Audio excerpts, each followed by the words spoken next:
For your first step, you want to start by measuring your existing pillow on your couch and measure the width and the height, then add another inch for your seam allowance. And then from there, we're going to start to cut out our other pieces. So the next thing we'll do is measure out our main panel of the front, our backing piece. Mine measures out 22 inches. I'm going to cut out just a main white background fabric, and it's 13 inches square. And then I'm going to add sashes around each of the sides, and my sashes are 22 by 4.5 inches. I did that so that I can embellish the front of my main paneling. I'm going to use the white because I'm going to add to it a Christmas tree that I made like this. And all I did was took strips of leftover fabric and I sewed them together, and then I cut out a triangle in the shape of a tree, and then I added this little piece at the bottom for my trunk, and I just glued that with a glue stick.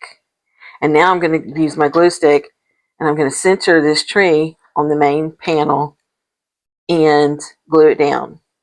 And then I will take it to my machine and I'm going to sew a blanket stitch around the whole thing to hold it in place. Okay, so I sewed a blanket stitch all the way around my tree, and I've got the top part of my sash ready to go. I sewed the side sashes, and all we have to do is cut off this excess of the side sash even with the bottom, and then we will do the same thing I've done to the top and put on the top and the bottom sash. And you're going to sew a 1/4 inch seam across, and that'll give us the top of our pillow. Okay, so now we have our top done.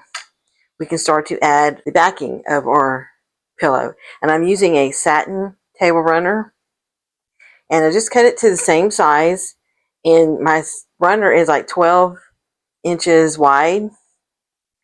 So you're going to place it right sides together, and then you'll do the same with the other piece, and it's going to overlap a little bit, and that's good. You want it to overlap, and then you can pin it all the way around or use some clips, and I'm going to sew it all the way around, and then we'll turn it out by just opening up the envelope here and then turning it right side out.